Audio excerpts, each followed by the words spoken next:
देवं कंसचाणूरमर्दनम्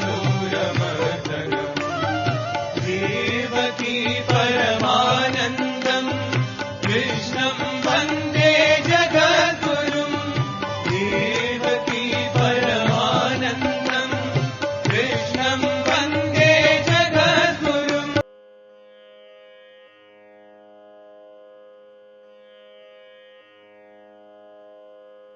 శ్రీ గురుభ్యో నమః. వ్యాస విరచిత శ్రీమద్భాగవతంలో దశమ స్కందంలో 61వ అధ్యాయం మనం ప్రవచించుకుంటున్నాం. ఈ అధ్యాయంలో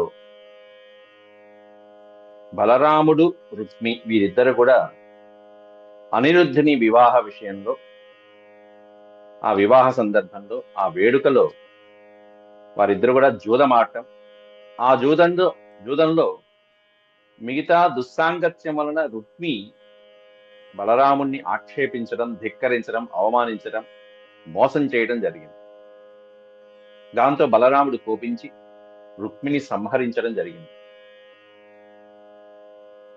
రుక్మిణీదేవి యొక్క సోదరుడైనటువంటి రుక్మి హతుడు అవటం అనేటువంటిది ఈ అధ్యాయంలో దేనితో జరిగిందంటే కేవలం దుస్సాంగత్యం.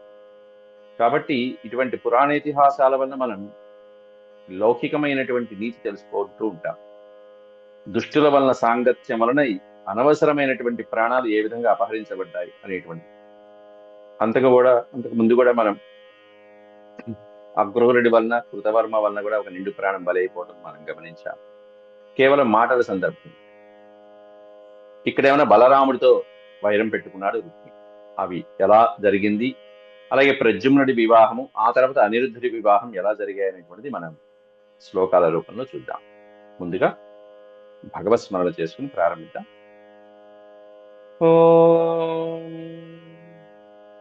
శుక్లాంబరధరం విష్ణుం శశివర్ణం చతుర్భుజం ప్రసన్నవదనం ధ్యాయేత్ సర్వవిఘ్నోపశాంతయే వ్యాసం వసిష్ఠనప్తారం శక్తేః పౌత్రమకల్మషం పరాశరాత్మజం వందే సుఖతాతం తపోనిధిం వ్యాసాయ విష్ణురూపాయ వ్యాసరూపాయ విష్ణవే నమో వై బ్రహ్మనిధయే వాసిష్ఠాయ నమో నమః. నారాయణం నమస్కృత్య నరం చైవ నరోత్తమం దేవీం సరస్వతీం వ్యాసం తతో జయముదీరయేత్.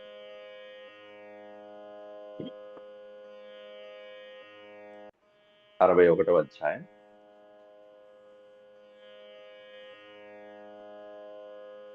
శ్రీ శుక ఉవాచ. శుకయోగేంద్రుల వారు అడుగుతున్నారు. నిన్నటి శ్లోకంలో మనం పరీక్షిత్ మహారాజు స్వయంగా శుకయోగేంద్రుల వారిని ప్రశ్నించాడు. కథం రుక్మ్యరిపుత్రాయ ప్రాదాద్దుహితరం యుధి. వైరభావం కలిగినటువంటి రుక్మి శ్రీకృష్ణ శ్రీకృష్ణుని కుమారుడైనటువంటి ప్రద్యుమ్నుడికి తన కూతుర్ని ఎలా ఇచ్చాడు అనేటువంటిది ప్రశ్నించగా పరీక్షిత్తు శుకయోగేంద్రుల వారు ఆ ఆఖ్యానాన్ని విపులంగా సవివరంగా చెప్తున్నారు. వృత స్వయంవరే సాక్షాదనంగోంగ యుతస్తయా రాజ్ఞః సమేతాన్ నిర్జిత్య జహారైకరథో యుధి. వృత స్వయంవరే, స్వయంవరంలో వృత అంటే వరించబడుట అని అర్థం. వరించబడుట, కోరబడుట. స్వయంవరం జరుగుతున్నప్పుడు స్వయంగా ఆ పెళ్లి కుమార్తె వధువు అక్కడ ఉన్నటువంటి విచ్చేసినటువంటి రాజులలో తనకి నచ్చినటువంటి వాణ్ణి వరించవచ్చు. అలా వరించడాన్ని వృత అంటారు. స్వయంవరంలో సాక్షాత్ స్వయంగా రుక్మి యొక్క కూతురు ఈ శ్రీకృష్ణ ప్రభువు యొక్క కుమారుడైనటువంటి ప్రద్యుమ్నుడిని వరించడం జరిగిందయ్యా అంటూ వర్ణిస్తున్నారు ఇక్కడ శుకయోగేంద్ర వారు. వృత స్వయంవరే సాక్షాత్ అనంగో అంగయుత. అనంగ అని ప్రత్యక్షంగా చెప్పారు. అంగములు లేనటువంటి వాడైన మన్మధుడు ఇప్పుడు ఎలా ఉన్నాడంటే అంగయుత అన్నారు. అంగములతో కూడి ఉన్నటువంటి వాడై ఉన్నాడు. శివుడి యొక్క కంటి మంటల చేత భస్మమైపోయిన అనంగడుగా పేరు తెచ్చుకున్నటువంటి ఆ మన్మధుడు ఇక్కడ ప్రద్యుమ్నుడిగా అంగసహితంగా ఉన్నాడు. అంగరహితుడైనటువంటి వాడు అంగసహితమైన ప్రద్యుమ్నుడి రూపంలో ఉంటే అటువంటి ప్రద్యుమ్నుడు తయా ఆమె చేత, ఎవరి చేత అంటే పైన ప్రశ్న అడిగాడు కదా పరీక్షిత్ మహారాజు, కాబట్టి ఆ ప్రశ్నకి సంబంధించి సమాధానంగా తయా అని చెప్పేశారు. ఎవరయ్యా అంటే రుక్మి యొక్క కూతురైనటువంటి రుక్మవతితో అని అర్థం అక్కడ. తయా అంటే రుక్మవతితో ఇదిగో ఈ విధంగా వరించబడ్డాడయ్యా ప్రద్యుమ్నుడు. రాజ్ఞ సమేతాన్ నిర్జిత్య, ఎప్పుడైతే రుక్మవతి స్వయంవరంలో ప్రద్యుమ్నుడిని వివాహం చేసుకుందో, స్వయంవర మాల వేసి వరించిందో, అక్కడ ఉన్నటువంటి రాజులందరూ ఆ ఉక్రోషాన్ని పట్టలేక వాళ్ళందరూ కూడా ఒక్కసారిగా ప్రద్యుమ్నుడి మీద దాడి చేయడం జరిగితే, ఆ ప్రద్యుమ్నుడు అక్కడ ఉన్నటువంటి రాజులందరినీ కూడా నిర్జిత్య ఓడించి, జహార యకరథో యుధి, యుద్ధంలో వాళ్ళనందరినీ ఓడించి రుక్మవతిని హాయిగా రథంలో ఎక్కించుకుని ద్వారకా నగరానికి తీసుకువెళ్ళిపోవడం జరిగింది.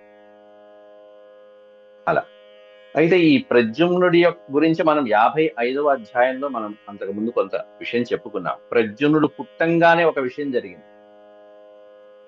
ప్రద్యుమ్నుడు పుట్టగానే ఒక అసురుడు హరించడం జరిగింది ప్రద్యుమ్నుడు. ఆ తర్వాత ఆమె స్వయంగా రతీదేవే మాయావతి అనేటువంటి పేరుతో, మన్మధుణ్ణి ఆరాధించినటువంటి రతీదేవి మాయావతి అనేటువంటి ఆ పేరుతో వంటశాలలో ఉంటూ, పాకశాలలో ఉంటూ ఈ పిల్లవాడిని ఆ చాప గర్భం నుంచి తీయటము, కాపాడటము, ఆ పిల్లవాడిని పెంచడము, తర్వాత రుక్మిణీదేవికి అప్పగించడం, ఇవన్నీ జరిగినాయి. ఇవన్నీ 55వ అధ్యాయంలో మనం చెప్పుకున్నాం. అట్లాంటి ఆ మాయావతి సుందరి మణి అయినటువంటి ఆవిడ ఈ సుందరుడైనటువంటి ప్రద్యుమ్నుని ఇదిగో ఇక్కడ మళ్ళీ రుక్మవతితో వివాహం జరగడం అనేది. కాబట్టి ప్రత్యక్షమైనటువంటి మన్మధుడు ఎవరయ్యా అంటే, అంగములు కలిగినటువంటి వాడు ఎవరయ్యా అంటే, మూర్తిభవించినటువంటి మన్మథ స్వరూపం ఎవరయ్యా అంటే ప్రద్యుమ్నుడు అని చెప్పవచ్చు, కృష్ణుడి కుమారుడు. అయితే రుక్మి శ్రీకృష్ణ పరమాత్ముడితో వైరం ఉన్నప్పటికీ కూడా తన సోదరి అయినటువంటి రుక్మిణి పట్ల ప్రేమ భావంతో ఉన్నటువంటి వాడు. అందువల్ల ఈ సంబంధాన్ని అంగీకరించాడయ్యా.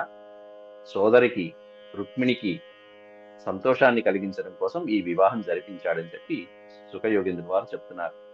యద్యప్యనుస్మరం వైరం రుక్మీ కృష్ణావమానితః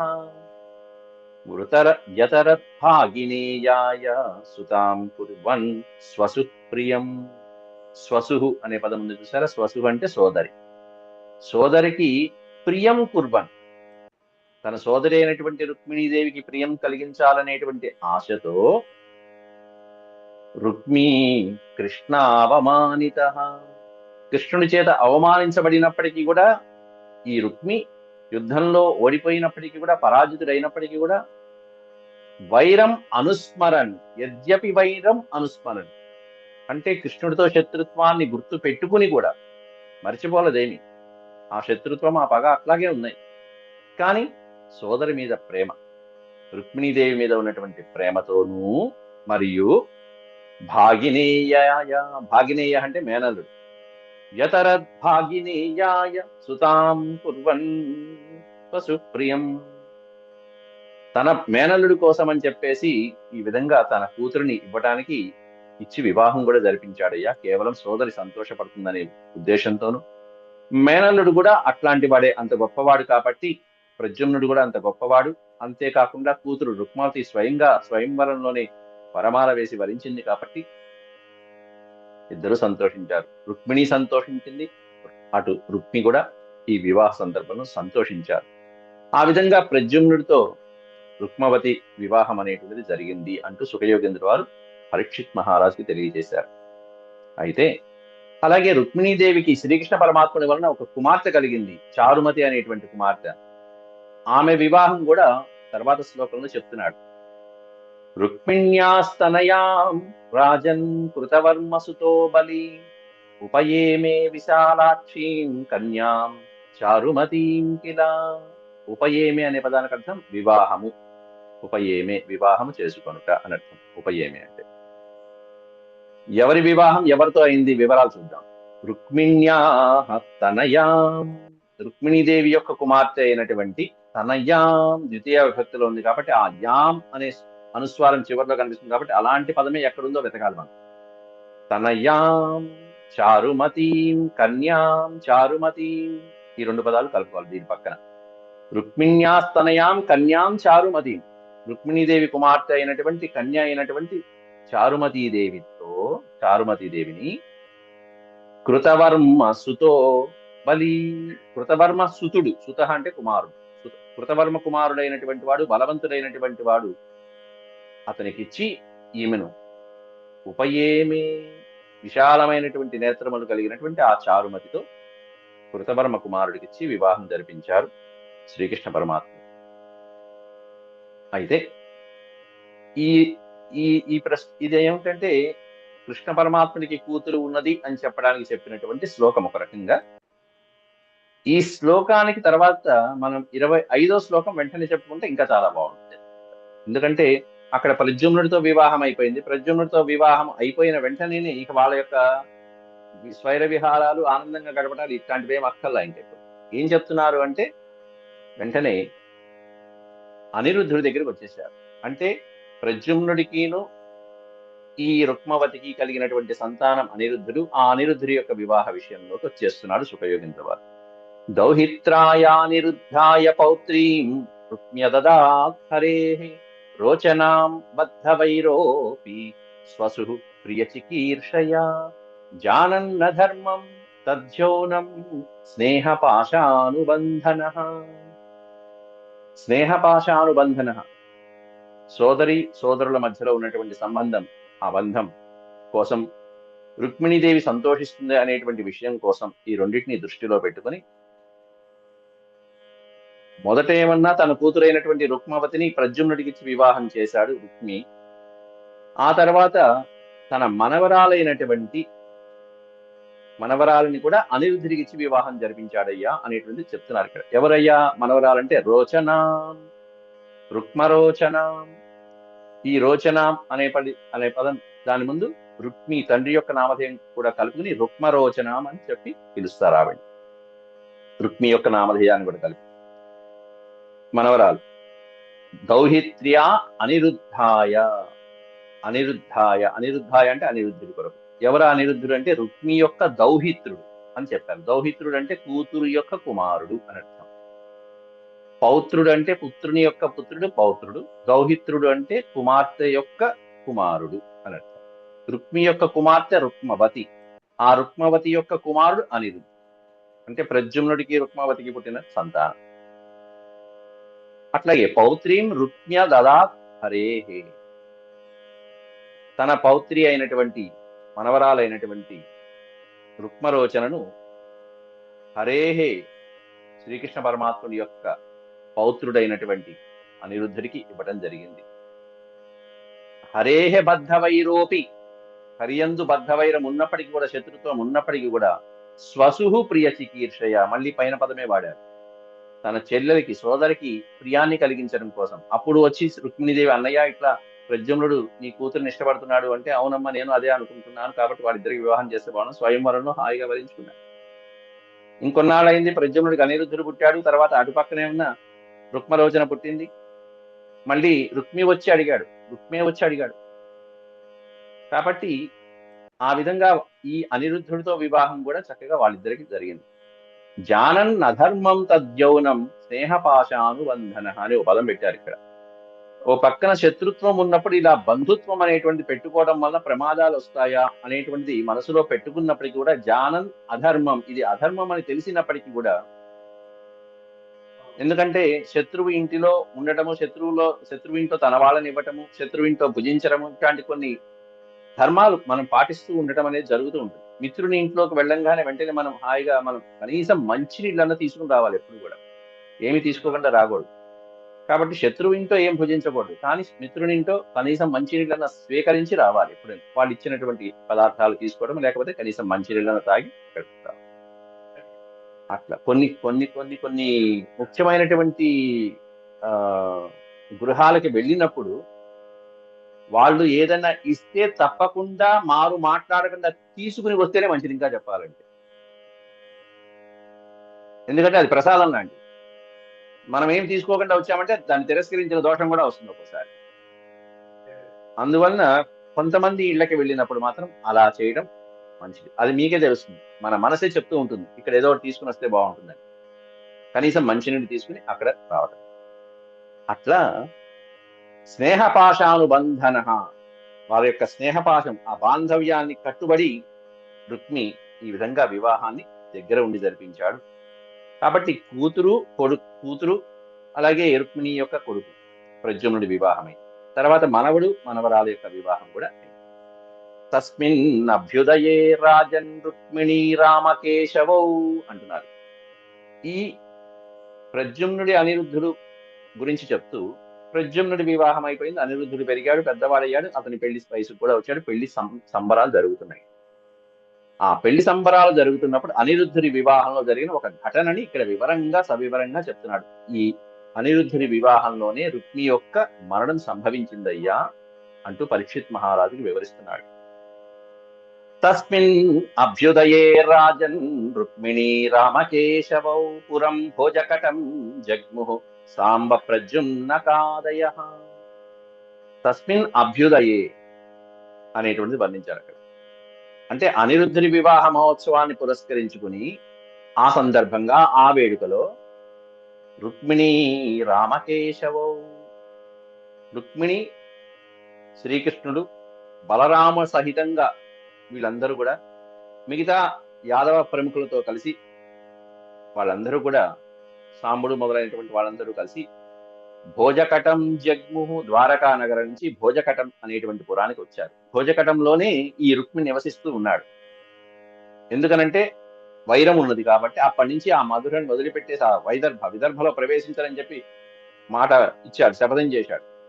కాబట్టి అప్పటి నుంచే ఆ పురాన్ని వదిలిపెట్టేసి భోజకటం అనేటువంటి ప్రదేశంలో నివసిస్తున్నాడు, ఆ ఊరి ప్రాంతం పక్కనే.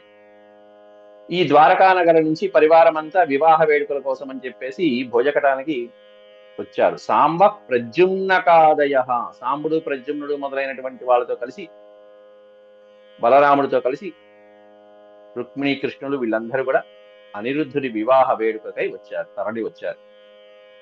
ఆ సందర్భంలో ఒక దుర్మార్గుడైనటువంటి దుష్టుల యొక్క సాంగత్యం అనేటువంటి దాని ప్రభావం అనేటువంటిది తర్వాత కలుగుతుంది. తస్మిన్ నివృత్త ఉద్వాహే కాళింగ ప్రముఖా నృపాః దృప్తాస్తే రుక్మిణం ప్రోచుర్బలమక్షైర్ వినిర్జయ అంటూ మొదలుపెట్టారు.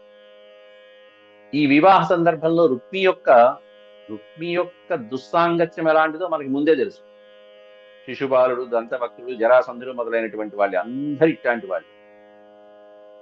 దాంట్లో ఒకసారి రుక్మి రుచి చూడటం అయిపోయింది. రుక్మిణీదేవి వివాహంలో కృష్ణుడి చేత చావు దెబ్బలు తిన్నటువంటి కొంతమంది ఉన్నారు. వాళ్ళందరూ మళ్ళీ మనవడి వివాహంలో రెచ్చగొడుతున్నారు, అనిరుద్ధుడి వివాహంలో రెచ్చగొడుతున్నారు. పూర్వ వైరాన్ని గుర్తు చేసుకుని, సరే కృష్ణుడితో వైరం సరే ఇప్పుడు కృష్ణుడితో నీ కూతురునిచ్చి వివాహం జరిపించావు, ఆ ప్రద్యుమ్నుడికి ఇచ్చి వివాహం జరిపించావు, ఇప్పుడు మనవరాలను కూడా ఇస్తున్నావు, సరే కృష్ణుడితో వైరం అలాగే ఉంది. కృష్ణుడు సరే గాని బలరాముడు పక్కన ఉన్నాడు, ఈసారి మనం బలరాముడిని ఒకసారి ఒక ఆట ఆడిస్తే బాగుంటుందని చెప్పి కొంతమంది మూర్ఖులు అనుకున్నారు. ఎవరయ్యా వాళ్ళంటే కాళింగ ప్రముఖా నృపాః, కళింగ దేశాధిపతి అయినటువంటి వాళ్ళు. కళింగ దేశం అంటే ఈ ఒరిస్సా ప్రాంతంలో ఉండేటువంటి కళింగ దేశం. ఆ ప్రాంతంలో ఉండేటువంటి రాజులు కొంతమంది ఈ రుక్మికి స్నేహితులుగా ఉన్నారు. వాళ్ళు ప్రోత్సహించారు. రుక్మిణం ప్రోచుహు దృప్తాహ, వాళ్ళందరూ ఎట్లాంటి వాళ్ళు అంటే దృప్తాహ, మదమెక్కినటువంటి వాళ్ళు, విపరీతమైనటువంటి అహంకారంతో దృప్త, పొగరెక్కి దుర్బుద్ధితో ఉండేటువంటి వాళ్ళు, వాళ్ళందరూ రుక్మిణం ప్రోచుహు, రుక్మితో ఈ విధంగా అంటున్నారు. రుక్మి సరే కృష్ణుడితో అంటే కృష్ణుడి శక్తి ఎట్లాంటిదో నీకు తెలుసు, మా అందరికీ తెలుసు. సరే ఎట్లాగూ పెళ్లిళ్ళు అయిపోయినాయి, 2 వివాహాలు జరిగేస్తున్నాయి. ఇప్పుడు ఓ వివాహం అయిపోయింది, రెండో జరుగుతుంది. పక్కన యాదవుని ఈ వివాహంలో ఎట్లయినా సరే మనం ఆట పట్టిద్దామై అని చెప్పనుకుని ఎవరిని పెట్టుకుందాము, కృష్ణుడు సరే పక్కన పెట్టేసే, ఎందుకంటే నీకు స్వయంగా ఇక నీకు ఈ విధంగా వియ్యంకుడు అయ్యాడు కాబట్టి పక్కన పెట్టేసి. బలం అక్షైర్ వినిర్జయ, బలం అన్నది పదం పెట్టారు ఇక్కడ. బలం అంటే బలరాముణ్ణి అక్ష విద్యలో ఓడిద్దాం, దాని ద్వారా యాదవుల్ని ఒక ఆట ఆడించవచ్చు. ఎందుకంటే కృష్ణుడు తర్వాత బలరాముడు అన్నగారు, వీళ్ళిద్దరిలో ఎవరిని పట్టుకున్నా యాదవుల్ని మనం ఆట ఆడించవచ్చు అని చెప్పి ఉద్వాహే నివృత్త. ఓ పక్కన పెళ్లి ఉద్వాహం అంటే వివాహ వేడుక, వివాహ వేడుకం అనేటువంటిది సంబరం జరుగుతుంటే ఓ పక్కన వీళ్ళు ఈ విధంగా పాచికలు ఆడటానికి సిద్ధమయ్యారు. ఇక్కడ అక్షై అనే పదానికి అర్థం పాచికలు అని అర్థం. అక్ష విద్య అంటారు, ఒక అద్భుతమైనటువంటి విద్య అంటే అక్ష విద్య అనేది. నలమహారాజు నేర్చుకున్నాడు అక్ష విద్య. ఋతుపర్ణుడు అనేటువంటి మహారాజుకి ఈ అక్ష విద్య తెలుసు. అక్ష విద్య అంటే అంకెలకి సంబంధించినటువంటి విద్య అక్ష విద్య. ఈ అక్ష విద్య నేర్చుకుని చిట్ట చివరికి నలమహారాజు తాను కోల్పోయినటువంటి రాజ్యాన్నంతా పొందుతాడు పాచికలలో. ఋతుపర్ణుడు నలమహారాజు ఆకాశంలో, ఆ రథం అలా ఆకాశంలో వెళ్ళిపోతూ ఉంటే ఈ అక్ష విద్య తెలిసినటువంటి ఋతుపర్ణుడు పైన ఆకాశంలోంచి రథం వెళ్తున్నప్పటికీ కూడా కింద ఎక్కడో చెట్టు ఉంటే ఆ చెట్టుని చూసి ఆ చెట్టు యొక్క ఆకులు, ఫలములు, శాఖలు, వాటి యొక్క సంఖ్య ఎంతో చెప్తాడు.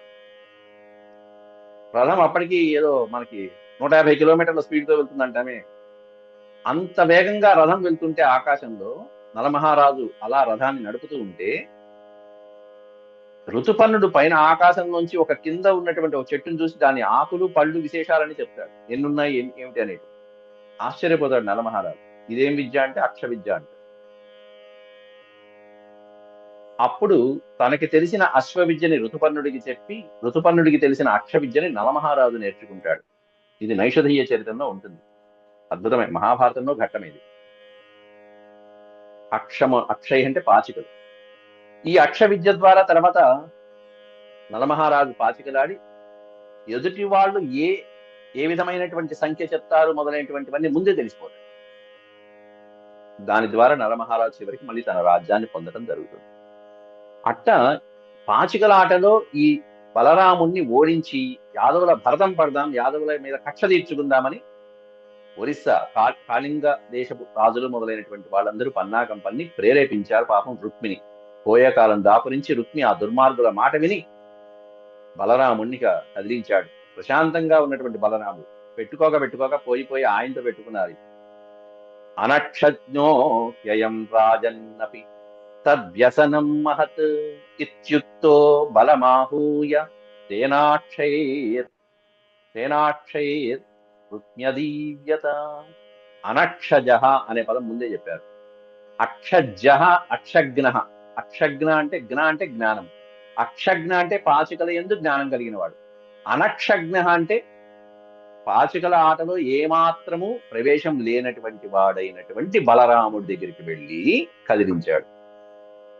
అనక్షజ్ఞ అయం అంటూ మొదలుపెట్టాడు. బలరాముడు ఒప్పుకున్నాడు ముందే, నాకంత పాచికలాటం రాదయ్యా, నువ్వు ఆడమంటున్నావు, కానీ అయినా పాచికలాటం అనేటువంటి ఈ సందర్భంలో అంత మంచిది కాదు. అసలు పాచికలు ఆటమే మంచిది కాదు, అందులోనూ వివాహ వేడుకలో అసలు ఆటం మంచిది కాదు. పైగా ఎటువంటి ఉద్రేకాలు ఎవరికి ఏ విధమైనటువంటి కలుగుతాయో తెలియదు, ఎటువంటి నష్టాలు కలుగుతాయో తెలియదు. కాబట్టి ఇట్లాంటివన్నీ మొన్న ఈ మధ్య పాండవుల హస్తినాపురంలో కూడా చూసాం, ఏమైందో పాండవులకి అంటూ బలరాముడు ఎన్నో చెప్పుకుంటూ వచ్చాడు. దానివల్ల ఎవరెవరు రాజ్యాలు కోల్పోయారో చెప్పుకుంటూ వచ్చాడు. కాబట్టి అనక్షజ్ఞ అయం అని స్వయంగా చెప్పాడు. నేను అనక్షజ్ఞుణ్ణి, నాకు పాచికలాటలో ప్రవేశం లేదు అని బలరాముడు చెప్పినప్పటికీ కూడా తద్వ్యసనం మహత్, అదొక దుర్వ్యసనం, పాచికలు ఆడకూడదు అని బలరాముడు లాంటి వాళ్ళు చెప్పినప్పటికీ కూడా ఇత్యుక్తో బలం, ఈ విధంగా చెప్పినటువంటి బలరాముణ్ణి ఆహూయ, మాటిమాటికి రెచ్చగొట్టి మరీ పిలిపించారు. ఏంటి నీకు ఆట రాదా, ఇది కూడా రాదా, నీకు ఇంత కూడా రాదా, ఇంతనే మీ యాదవుడు అంటూ ఈ విధంగా రెచ్చగొట్టి మరి రుక్మితో పాటు ఉన్నటువంటి ఆ అనుయాయులు వీళ్ళందరూ రెచ్చగొట్టి తేన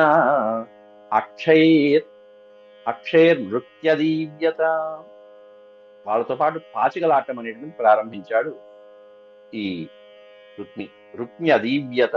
తేనాక్షై రుక్మి అదీవ్యత.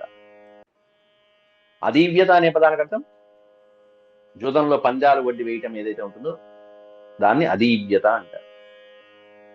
ముందుగా పందాలు కడుతున్నారు. ఎంత కట్టారు? 100 సహస్రమయుతం రామస్తత్రాదేపణం. రామస్తత్రాదదే, తత్ర దాని పదాన్ని పిలిస్తే తత్ర ఆదదే పణం. పణము అనే పదానికి అర్థం పందెము, రామ తత్ర ఆదదేపణం. ఎంత పెట్టారు మొట్టమొదట? 100 సహస్రం అని పెట్టి పాచికలాట మొదలైంది. చక్కగా ఇద్దరు కూర్చున్నారు పాచికలాట. ముందుగా 10,000 వరహాలు పెట్టారు. 100 సహస్రం కలిపితే 10,000. 100 సహస్రమయుతం రామ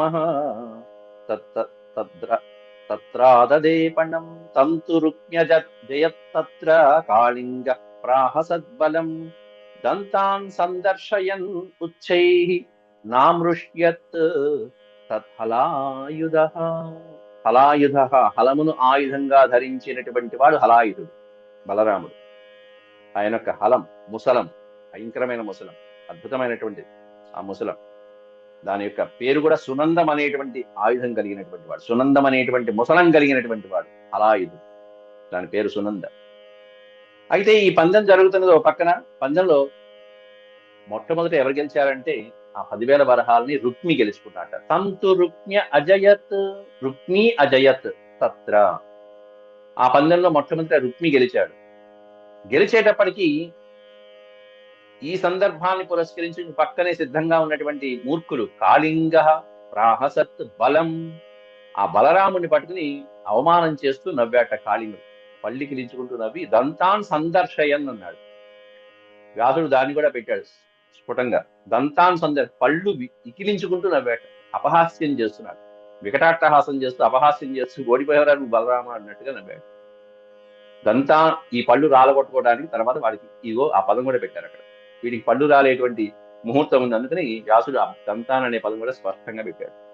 దంతాన్ సందర్శయన్ ఉచ్చైర్ నామృష్యత్తలాయుధ. పెద్దగా నవ్వుతూ అందరి ముందు బలరాముడి పేరు చెప్తూ మరి ఓడిపోయాడు అని చెప్పి అవమానం చేస్తూ మొదలుపెట్టాడు. తతో లక్ష్యం రుక్మ్యగృహ్ణత్ గ్లహం తత్రాజయద్ బలః జితవాన్ అహమిత్యాహ రుక్మి కైతవమాశ్రిత. దాంతో కోపించాడు బలరాముడు. తర్వాత కొంచెం ఈ జూదంలో ఆటకి పందానికి మనోద్రేకాలు కలుగుతూ ఉంటాయి. ఆ ఉద్రేకంలో ఇక పందాల మీద పందాలు పెట్టడం, దాంతో ఒళ్ళు మైమర్చిపోవడం, ఇట్లాంటివన్నీ జరుగుతూ ఉంటాయి. కాబట్టి తర్వాత రుక్మి 1,00,000 వరహాలు పందెం పెట్టాట. లక్ష్యం రుక్మ్యగృహ్ణత్ గ్లహం అంటే పందెం. అజుదంలో 1,00,000 వరహాలు పందెం పెట్టాడు. దాంట్లో ఎవరు గెలిచారంటే తత్ర అజయత్ బలహ అజయత్, బలరాముడు గెలిచాడు ఆ పందెంలో. కానీ బలరాముడు గెలిచినప్పటికీ కూడా రుక్మి ఏం చేశాట? రుక్మి కైతవమాశ్రిత. కైతవము అంటే కపటము అన్నట్టు. కపటాన్ని ఆశ్రయించి, ఈ కైతవం అనేటువంటి పదం మహాభారతంలో మాయాజూతంలో శకుని ఆడినప్పుడల్లా వ్యాసుడు ప్రయోగించాడు. కైతవమాశ్రిత అంటూ కైతవాన్ని ప్రయోగించి శకుని ధర్మరాజుని గెలిచాడు అంటూ ప్రయోగిస్తారు మాట. అంటే వాడు న్యాయంగా గెలవలేదని వక్కాణించి చెప్పడం, ధృవీకరించి చెప్పడం. అట్లా ఓ పక్కన స్వయంగా బలరాముడు గెలిచినప్పటికీ కూడా, అంతమంది సభలో వాళ్ళు చూస్తున్నప్పటికీ కూడా రుక్మి ఏం చేస్తున్నట్ట?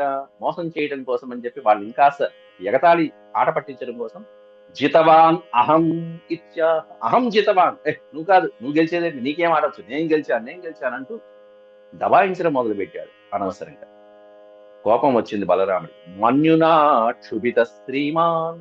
మన్యు అంటే కోపం, క్రోధంతో ఊగిపోతున్నటువంటి బలరాముడు కాస్త సముద్ర ఇవ పర్వణి, పర్వకాలంలో ఆ సముద్రం ఏ విధంగా అయితే పౌర్ణమి నాడు ఉప్పొంగిపోతూ ఉంటుందో అట్లా బలరాముడి యొక్క హృదయం విపరీతమైనటువంటి క్రోధంతో ఊగిపోతూ జాత్యారుణాక్షోతిరుష న్యద్భుతం గ్రహమాదదే. క్రోధంతో ఉన్నటువంటి ఆ అరుణారుణ నేత్రాలతో రగిలిపోతూ ఉన్నటువంటి హృదయంతో పక్కన కోపాన్ని ఆపుకుంటే ఏం చేయాలి? వెంటనే అక్కడి నుంచి ఆపుకుని రావచ్చు పక్కకి. కానీ ఈయన ఏం చేశాడు? పందెం ఇంకా రెట్టింపు, 10 పందెం పెట్టాడు. న్యర్బుదం గ్లహమాదదే అంటూ పెట్టాడు అక్కడ. అంటే 10 కోట్ల వరహాలను పందెంగా పెట్టాడు అక్కడ. పైన ఉన్న 1,00,000, దానికి ఇంకా 100 రెట్లు పెట్టు అంటూ 10 కోట్ల వరహాల్ని పందెంగా పెట్టాడు బలరాముడు. ఈ పందెంలో కూడా బలరాముడే గెలిచాడు. ఆయన రుక్మి మోసం చేయాలని ప్రయత్నిస్తున్నాడు అక్కడ. తంచాపి జితవాన్ రామో అన్నారు. రామో జితవాన్, బలరాముడు ఆ పందెంలో కూడా గెలిచాడు. తంచాపి జితవాన్ రామో ధర్మేణ ఛలమాశ్రిత. ఛలం అనే పదానికి అర్థం కపటం, మోసం. ధర్మంతో పక్కన గెలిస్తే బలరాముడు, అధర్మంతో ఛలంతో పైన ఒక పదం ప్రయోగించారు, కింద ఒక పదం ప్రయోగించారు. కాబట్టి వ్యాసుల వారి యొక్క టెక్నిక్ ఏంటంటే ఒకే అధ్యాయంలో ఒకే చోట ఈ విధమైనటువంటి భిన్నమైనటువంటి పదాలు మనకి నేర్పిస్తూ వెళ్తాడు. పైన కైతవం అని పెట్టారు, ఇక్కడ చలం అని పెట్టారు, మోసం. ఒకాబులరీ నేర్పించడం అంటే చూసారా. చలమాశ్రిత, కపటాన్ని ఆశ్రయించినటువంటి ఈ రుక్మి జితం మయా జితం, ఇంకాదు దున్నబోతులో ఉన్నాను, కనిపించట్లేదా, నేనే గెలిచాను అంటూ బలరాముడి మీద ఉద్రేకపడుతూ దబాయించడం మొదలు పెట్టేస్తున్నారు. రుక్మీజితమయా త్రేమే వదంతు ప్రాశ్నిక ఇది. నీకంత సందేహంగా ఉంటే ప్రాశ్నిక పృచ్చదు, వదంతు ప్రాశ్నిక. ప్రాశ్నిక అనే పదానికి అర్థం సభలో ఉన్నటువంటి వాళ్ళు, ఆడియన్స్. సభికులు ఇక్కడ ఉన్నారు, ఇంతమంది ఉన్నారు, కావాలంటే అడుగు, ఎవరున్నారు, ఎంతమంది ఉన్నారు, అందరూ ఈ రుక్మికి వంత పాడే వాళ్ళే ఉన్నారు. అందుకే చెప్పాడు కళింగ దేశాధిపతి మొదలైనటువంటి వాళ్ళు ఉన్నారు. ఎందుకంటే ఆడుతున్నది పాచికలు, ఎవరుంటారు, దుర్మార్గులే ఉంటారు, దుర్జనులే ఉంటారు, ఇంకెవరుంటారు, మంచి వాళ్ళు ఎందుకు ఉంటారు అక్కడ. కాబట్టి రుక్మికి వంత పాడే వాళ్ళు ఉన్నారు అక్కడ. అందువల్ల వాడు అంత ధైర్యంగా ప్రాశ్నిక వదంతు, కావాలంటే ఇక్కడ ఉన్నారు సభలో చూస్తున్న వాళ్ళు, వాళ్ళని అడగండి అంటూ రుక్మి దబాయించడం మొదలు పెట్టాడు. అయినా ఇది అధర్మం అంటూ అక్కడ ఆకాశవాణి పలుకుతున్నది. తదాబ్రవీన్ నభోవాణి బలేనైవ జితోగ్రహ ధర్మతో వచనేనైవ రుక్మీ వదతి వై మృష. ఎవరు ధర్మంగా గెలిచారు, ఎవరు అధర్మంగా ఓడిపోయి కూడా ఇలా అసత్యం పలికారనేది ఆకాశవాణి సుస్పష్టంగా చెప్పింది. తథా అబ్రవీత్ నభోవాణి, నభ ఆకాశం, నభోవాణి ఆకాశవాణి, శరీరమైనటువంటి వాణి. బలేనైవ జితః గ్లహ, ఈ పందెం బలరాముడే గెలిచాడు అని సుస్పష్టంగా చెప్పింది. గ్లహ అంటే పందెం, ఈ పందెం బలరాముడి చేత జయించబడినది, ధర్మంగా గెలవబడ్డాడు. ధర్మతో వచనేనైవ, ఇట్టా ధర్మబద్ధమైనటువంటి ఆకాశవాణి యొక్క వచనాలను కూడా రుక్మి వదతి వై మృష, ఇదిగో ఈ రుక్మి అసత్యం పలుకుతున్నాడని కూడా సుస్పష్టంగా చెప్పింది ఆకాశవాణి. రుక్మి, మృష అనే పదానికి అర్థం అసత్యములు, దోషములు. అసత్యవచనాలు పలుకుతున్నది ఇదిగో ఈ రుక్మి, ఆయన ధర్మంగా గెలుచుకున్నాడు ఈ పందాన్ని అని చెప్పడం జరిగింది. తామనాధృత్య వైదర్భో విదర్భదేశపు రాజు, అది విదర్భదేశం, నాగపూర్. తాం అనాదృత్య వైదర్భో దుష్టరాజన్యచోదిత సంకర్షణం పరిహసన్ బభాషే కాలచోదిత. ఈ పదం పెట్టారంటే వాడి పోయే కాలం దాపురించింది అని అర్థం. కాలుడి చేత ప్రేరేపించబడిన వాడు, కాలుడు అంటే ఎవరో కాదు, యముడే. యముడి చేత ప్రేరేపించబడి ఇక వాడు సిగ్నల్ వచ్చిందని అర్థం అక్కడ పైనుంచి, ఇక నువ్వు రావచ్చని. తామనాధృత్య వైదర్భో దుష్టరాజన్య చోదిత, దుష్టమైనటువంటి రాజుల చేత ప్రేరేపించబడిన బుద్ధి దుర్బుద్ధి కలిగినటువంటి రుక్మి ఎట్టాంటి మహానుభావుడా బలరాముడు, సాక్షాత్ నారాయణుడే. అట్టాంటి సంకర్షణం పరిహసన్, పైనంతసేపు బలరాముడు బలరాముడు రాముడు రాముడు అని పెట్టాడా, ఇక్కడేమో సంకర్షణుడు అని పేరు పెట్టాడు. సందర్భాన్ని తగ్గట్టుగా వ్యాసులు వారు ప్రయోగిస్తారు. సంకర్షణుడు అంటే ఇక ఎప్పుడు వస్తుంది ఆ సంకర్షణుడు అంటే చేతిలో కాసేపట్లో ఆయుధం ధరించబోతున్నాడు అని అర్థం అక్కడ సిగ్నల్. రాముడు అంటే ప్రశాంతంగా రమింపజేసేవాడు రాముడు అని అర్థం. కాబట్టి ఆ పదానికి అర్థాన్ని బట్టి, సందర్భాన్ని బట్టి వ్యాసుడు ప్రయోగిస్తుంటాడు. అది ఆ భాషలో ఆ ప్రయోగంలో ఉన్న సంకర్షణ అంటే, కర్షణం అంటే లాగటం, సంకర్షణ. ఆ యమునా నదిని ఒక పక్కన లాగి పారేశాడు ఫలంతో, ముసలాయుధం. అట్టా లాగేటువంటి వాడు అని అర్థం. అంటే కాసేపట్లో ఆయుధం ధరించబోతున్నాడు. సంకర్షణం పరిహసనం, అట్లాంటి సంకర్షణుణ్ణి పరిహసిస్తూ నవ్వుతూ బభాషే కాలచోదిత, వెటకారం చేస్తూ నవ్వటం మొదలు పెట్టాడు. దాంతో నైవాక్షపో విద్వాయూయం గోపాల వనగోచరా అక్షైర్దివ్యంతి రాజానో బాణైశ్చ న భవాదృశా. ఎగతాళి చేస్తున్నాడు అక్కడ. ఏమని? నైవ అక్షకోవిదా, మీకేమొచ్చు అక్ష, జోదమాట. కోవిదులు అంటే నిపుణులు. జోదమాటలో మీకేం నైపుణ్యం ఉంది? మీరందరూ ఎవరు? యూయం గోపాల వనగోచర, మీరేదో అరణ్యాల్లో చెట్టు పుట్ట గుట్ట పట్టుకుని తిరిగేటువంటి మీరందరూ గోపాలకు, మేము క్షత్రియులం, మాకు వచ్చు ఆటలో నైపుణ్యం. అక్షైర్దివ్యంతి రాజాన, ఆ అక్ష విద్యలో నైపుణ్యము, పంజాలు పెట్టడంలో గొప్పవాళ్ళు ఎవరంటే రాజాన, క్షత్రియులమైన మేము గొప్పవాళ్ళం, మీకేమొచ్చు.